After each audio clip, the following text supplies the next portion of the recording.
Morning coffee with Paul. Friday morning, day after Thanksgiving. How's it going?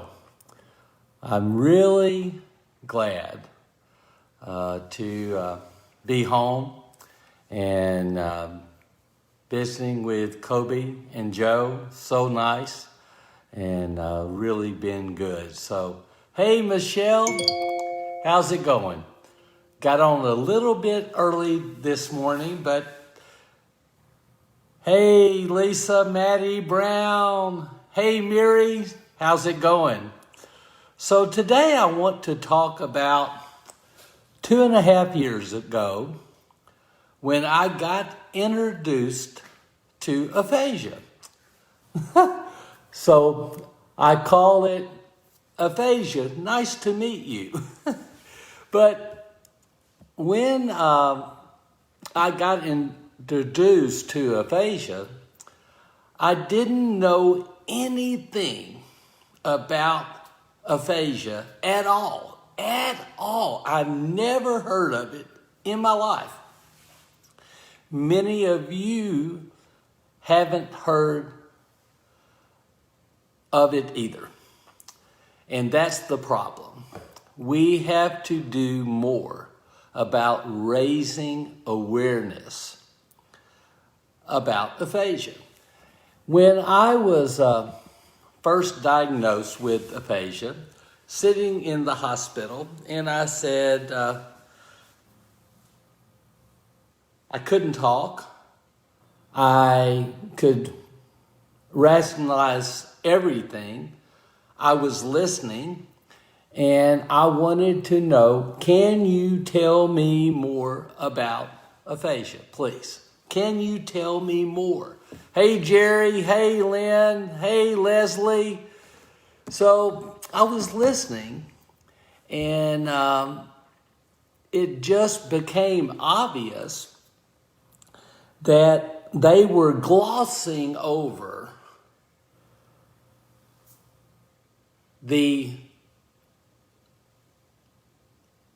what I needed to know about aphasia. They were just glossing it over. Like, brochure anyone? Brochure anyone? Hey, Michelle.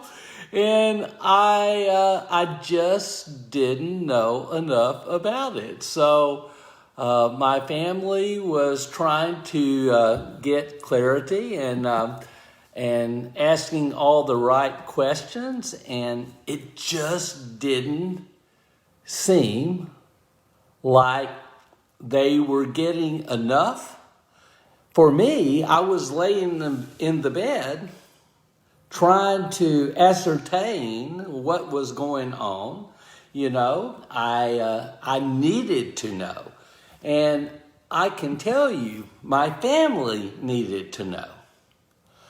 We needed to know who, what, when, where, how, why. Where did we go for the resources? Who, what came first? You know, who was on first? Where did we need to go to get help? And man, it was just so much lack of clarity. And it's just a lot for people to deal with. When you have aphasia, it's a lot. And when you have your family around, it's a lot. They want to help. And they seeking the best thing for you. But we didn't know actually what to do. And I can tell you, Chris was trying his best. Janie, Lauren, Kobe, Ryan were trying their best. Hey, good morning to all of you. Hey now. And so when we got out of the hospital, we left there with somewhat of an understanding and somewhat not of an understanding. It's not good when you have a major illness, have a stroke, and you leave the hospital with lack of clarity, lack of understanding about what to do. So, in my case, I can only say, in my case, and we were at LSU Medical Center, I left there with two different opinions about what I needed to do, many different opinions of what I needed to do to regain my speech, if at all.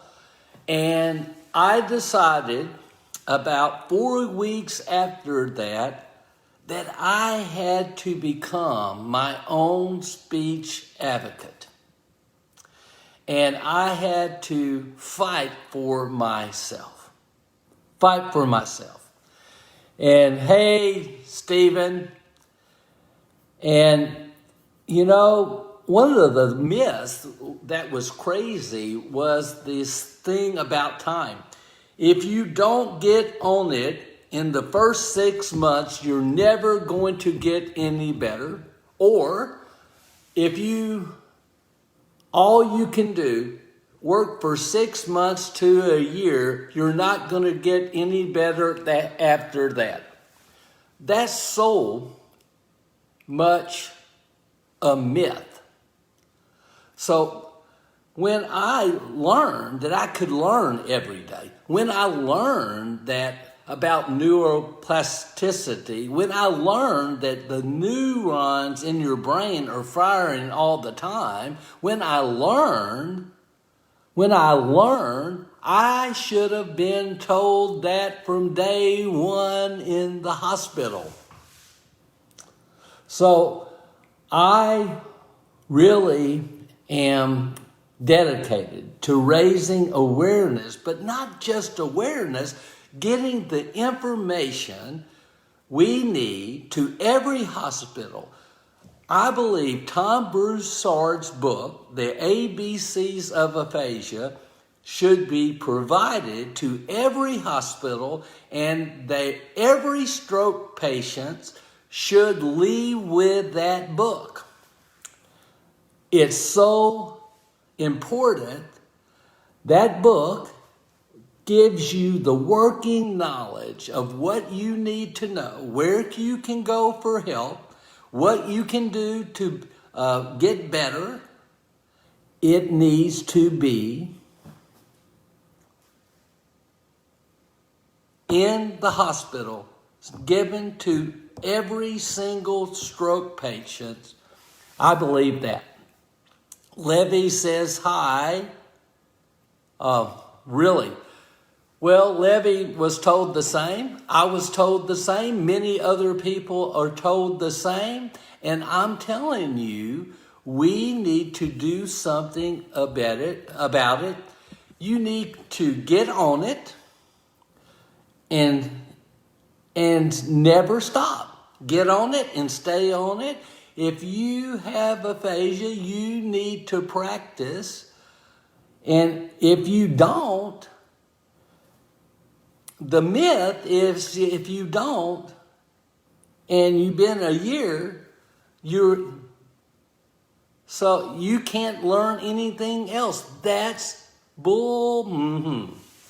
You can learn every day. Pick up something new every day. You can say phrases, learn new words, learn flow, fluency. I'm very passionate about this, and I get a little bit worked up because, you know, when you leave the hospital and you say, man, what am I going to do?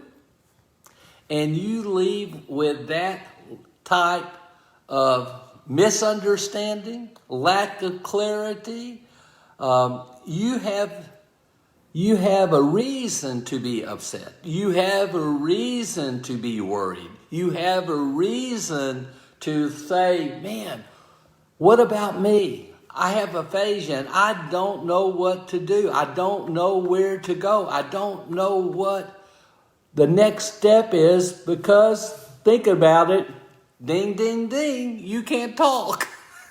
how are you going to do something about it? And you are left at the whim of the hospital, the speech therapist that in the hospital. You need to seek out research and awareness about your situation. And it's hard when you have diagnosed with aphasia. It's hard when you're diagnosed with motor apraxia. It's hard when you're diagnosed with dysarthria. It's hard. But it's not impossible. It's hard. But you can do something about it. Recovery is possible. And you can do the work and find out what you need to do to get better. It's a happy day after Thanksgiving. It's a happy day any day where I am alive, So never get up, never give up, never give in, and never give out. Sometimes you feel like it, but you never give up. You never give in. And you never give out. Just keep doing your best every day, every time, without fail, no exceptions, and an enthusiastic way with a passion that runs through you so you can get better, like Brooke Allen, like Jerry Wall, like Tom, like John, like so many others I know. And, it's just we have to raise awareness about this thing called aphasia. 7 out of 100 people know, and that's not enough. That's not enough. And we all have a responsibility to say what we need to say to raise awareness. Shout it from the mountaintops. Ask your friends to read. Ask your friends to do research. We need to raise money, not me, but raise money for research so we can do something about aphasia. More people have aphasia than have MS, cerebral palsy, Parkinson's combined. And we need to do something about it. What struck me when I was leaving the hospital, it was foreign to me because I was leaving with a lack of a formalized plan. Nobody wants to leave the hospital not knowing what you need to do to get better. I had no formalized plan. We were going to talk to some people in Atlanta. That didn't work out. It was 7 weeks before I got my first speech lessons.